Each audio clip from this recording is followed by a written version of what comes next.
السلام عليكم ورحمة الله وبركاته، ازيكم حبايبي عاملين ايه؟ يا رب تكونوا بخير. كلنا طبعا بنحب كفتة الحياتي جدا جدا. بس بسمع ناس كتير بتشتكي ان الكفتة ما بتاخدش لون حلو معاها، او الكفتة بتنشف منها، او مجرد ما بتتعمل وتبرد بتجلد وتبقى طعمها مش لطيف، تبقى طعمها حاجة تانية غير الكفتة. تعالي اقولك ازاي نعملها ونخلي لونها خطير كده زي ما انت شايفة. هتفضل معاكي طرية وجوسي كده من جوه ومستوية حلو جدا، ريحتها جايبة لحد اخر الشارع، طعمها احلى من كفتة الحياتي نفسه. هنقول كل حاجة واحنا شغالين جوه الفيديو. بس من فضلك لو عجبك قبل ما تخرجي من الفيديو ما تنسيش اللايك والكومنت الحلو، عشان الفيديو بتاعي يترفع في اليوتيوب ويوصل لاكبر عدد.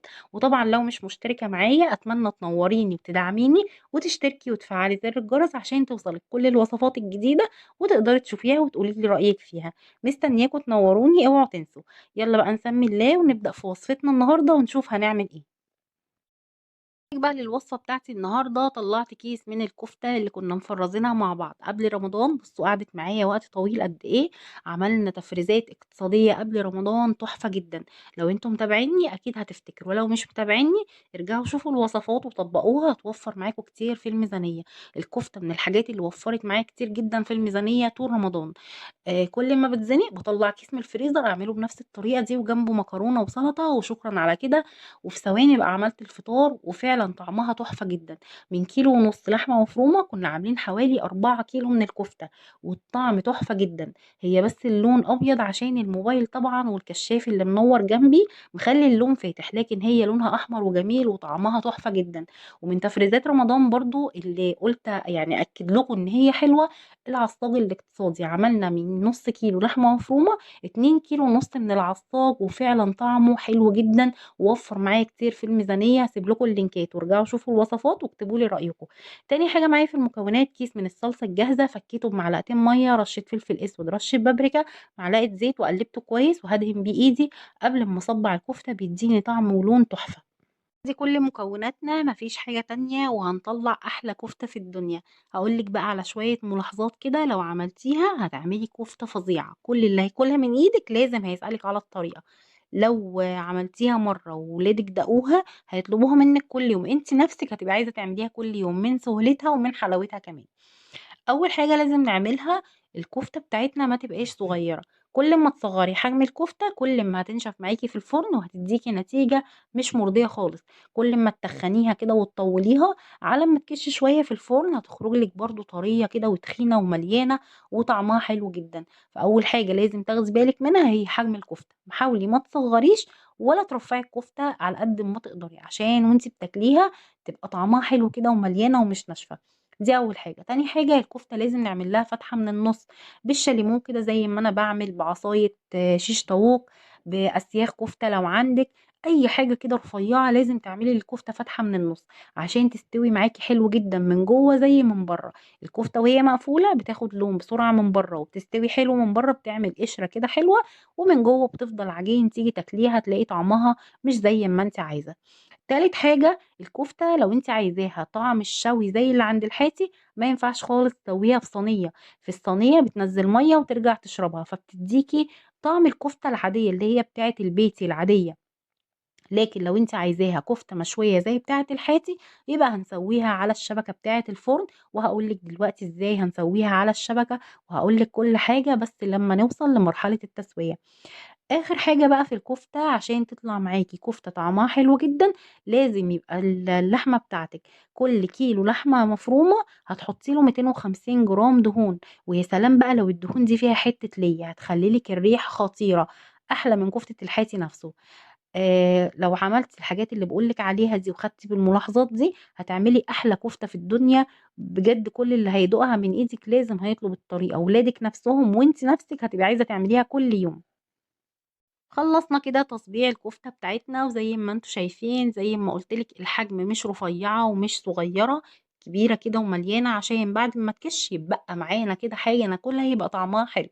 هنعمل ايه؟ هنجيب الصلصة اللي في الطبق وبالفرشة كده هندهن الكفتة دهنة حلوة كده من الصلصة، مش دهنة خفيفة، غرقيها كده بالصلصة. دي اللي هتخلي اللون والريحة هتجيب معاكي لآخر الشارع.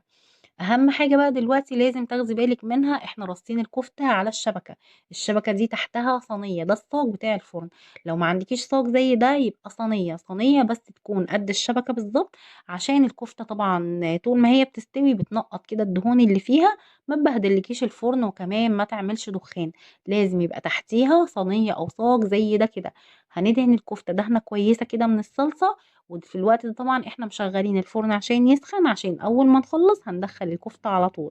أتمنى بقى لو وصلتوا معايا لحد هنا وعجبكم الفيديو لحد هنا، ما تنسونيش بقى في اللايك والشير واشتركوا وفعّلوا زر الجرس لو لسه مش مشتركين، عشان توصلكم كل الوصفات الجديدة اللي هتنزل بإذن الله. وصلنا دلوقتي بقى لمرحلة التسوية، بعد ما دهنا الكفتة بالصلصة كويس جدًا، الناس بقى اللي بتشتكي إن الكفتة بتنشف منها، اعملي الخطوة دي وارجعي قولي لي إيه رأيِك والكفتة أخبارها إيه معاكِ.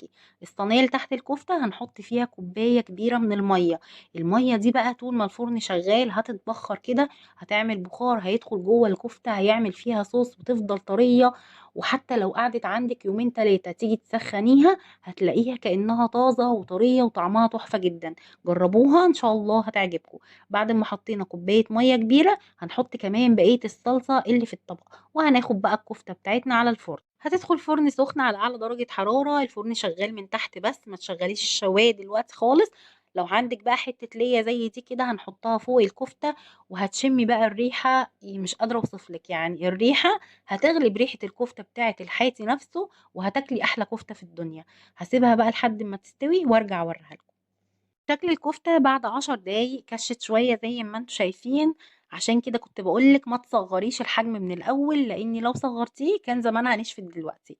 حتّة اللي هي اللي حطيناها عاملة شغل جامد جدًا والريحة قوية جدًا وقالبة البيت كلّه، دلوقتي بقى نقدر نشغّل الشواية 10 دقايق كمان بالضبط ونطفي عليها، يعني الوقت اللي قعدته كلّه 20 دقيقة في الفرن.